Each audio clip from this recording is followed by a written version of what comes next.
Assalamualaikum warahmatullahi wabarakatuh. Waalaikumsalam warahmatullahi wabarakatuh.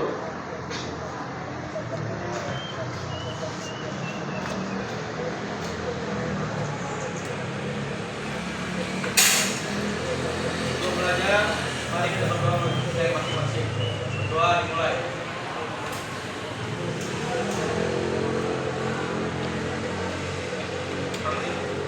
Selesai. Beri salam. Assalamualaikum warahmatullahi wabarakatuh. Waalaikumsalam warahmatullahi wabarakatuh. Kepada sehat walafiat semuanya ya. Anak sekalian, ketemu lagi dengan Bapak, yaitu kita akan belajar mata pelajaran bahasa Indonesia. Ya, mungkin waktu-waktu yang sudah berlalu, Bapak pernah menyampaikan karangan fiksi dan non-fiksi, ya, fiksi dan non-fiksi. Tentunya sudah dijelaskan apa itu fiksi, apa itu non-fiksi. Tapi tidak apa-apa untuk mengingatkan ingatan kalian ataupun pemahaman kalian. Sedikit Bapak jelaskan antara karangan fiksi dan non-fiksi.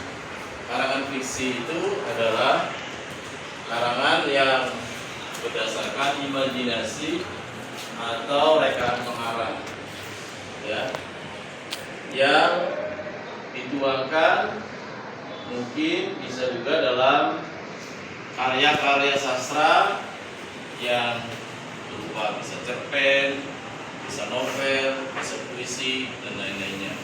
Sedangkan karya sastra non-fiksi adalah karya sastra ilmiah sama saja. Jadi karangan yang berdasarkan penelitian, ya, atau berdasarkan diagnosis yang kebenarannya harus bisa dibuktikan berdasarkan fakta dan analisa yang dilakukan oleh penulis. Anak-anak sekalian, untuk pertemuan kali ini kita akan melanjutkan salah satu bentuk dari karya sastra fiksi, yang diantaranya adalah cerpen. Ya, selain cerpen, apalagi karya fiksi? Apalagi? Novel. Terus apa lagi? Dongeng, termasuk puisi, ya, yang semuanya itu digolongkan ke dalam bentuk karangan fiksi. Nah, anak-anak sekalian, kita akan belajar masalah cerpen, ya.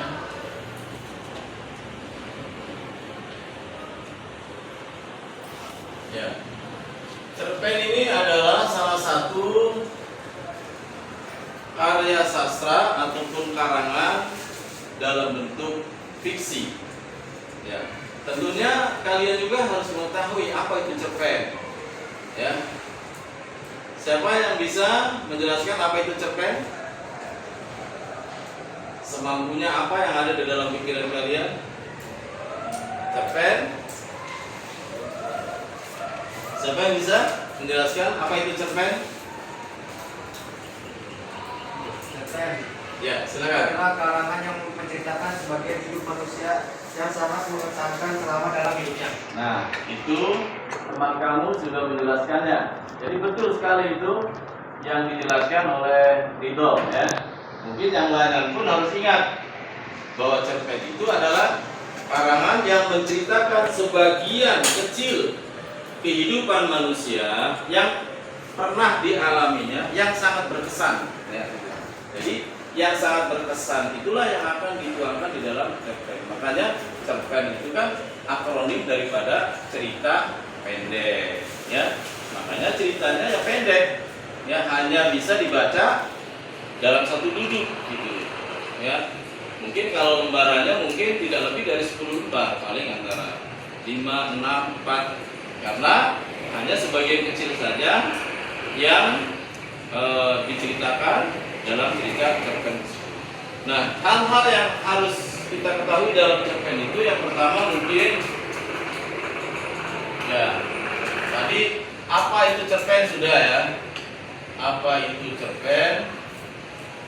Artinya pengertiannya cerpen itu sudah tadi ya. Tadi siapa yang bisa mengulang apa itu cerpen tadi?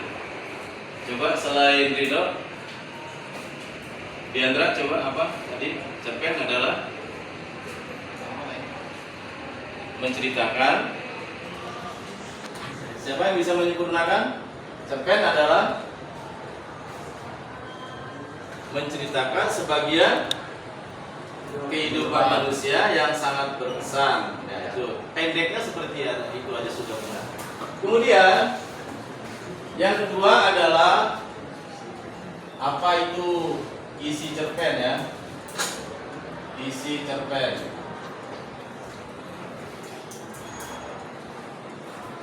Nah, tentunya di dalam cerpen itu batasan-batasan sebenarnya secara pengertian tadi sudah ya. Secara pengertian tadi sudah. Nanti batasan-batasan yang diceritakan dalam cerpen itu apa? Itu di dalam cerpen itu menceritakan apa sih? Ya, di sini. Kemudian yang kedua adalah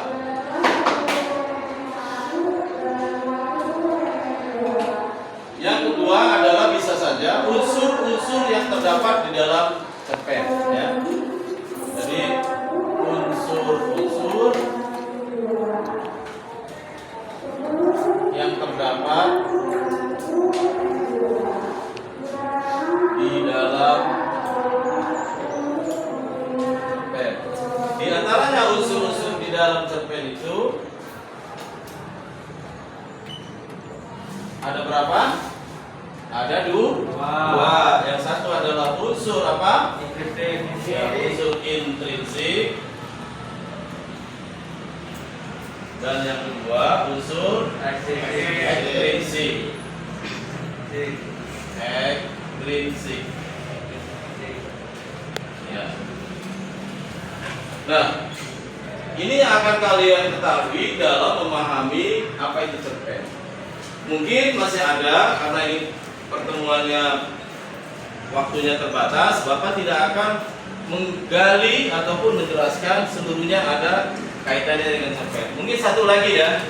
Satu lagi adalah nilai-nilai ya. Nilai-nilai yang terkandung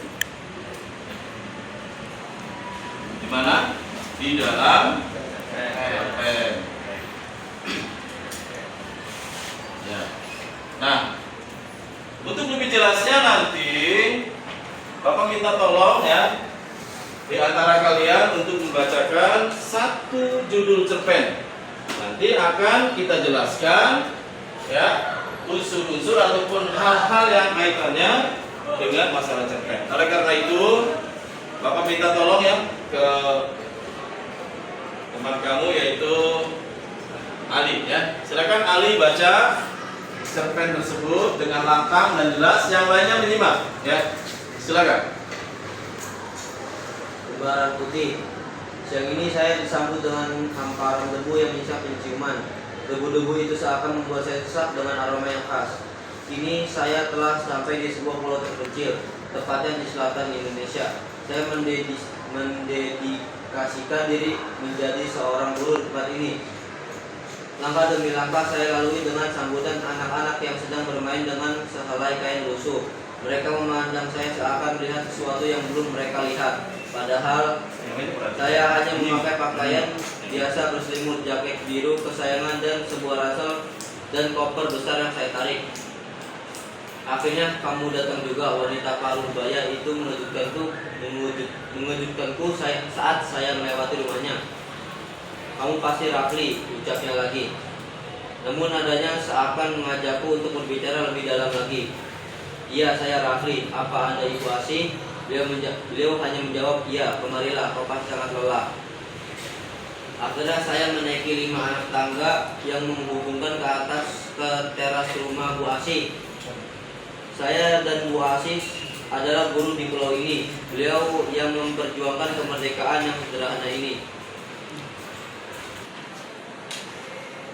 Ya, anak-anak sekalian, tadi kalian sudah mendengar ya petikan yang sebagian daripada cerpen yang sudah dibacakan oleh teman kamu yaitu Ali.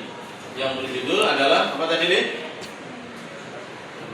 Lembaran putih, ya, lembaran putih. Nah,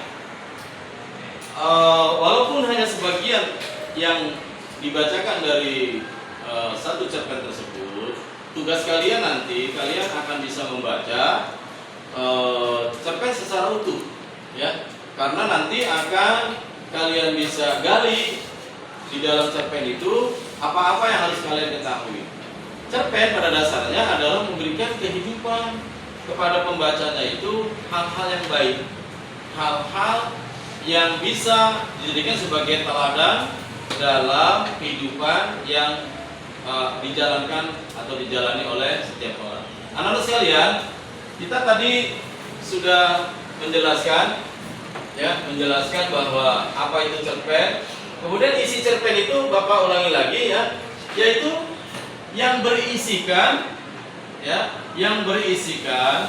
sebagian kehidupan yang pernah dialami oleh seseorang yang paling berkesan yang selama hidupnya, paling berkesan yang dialami selama hidupnya. Jadi contohnya begini, jadi umpamanya kalian itu mau berangkat sekolah, kemudian kalian dari rumah ke sekolah, di tengah-tengah jalan kamu menemui suatu hal yang tidak diduga-duga.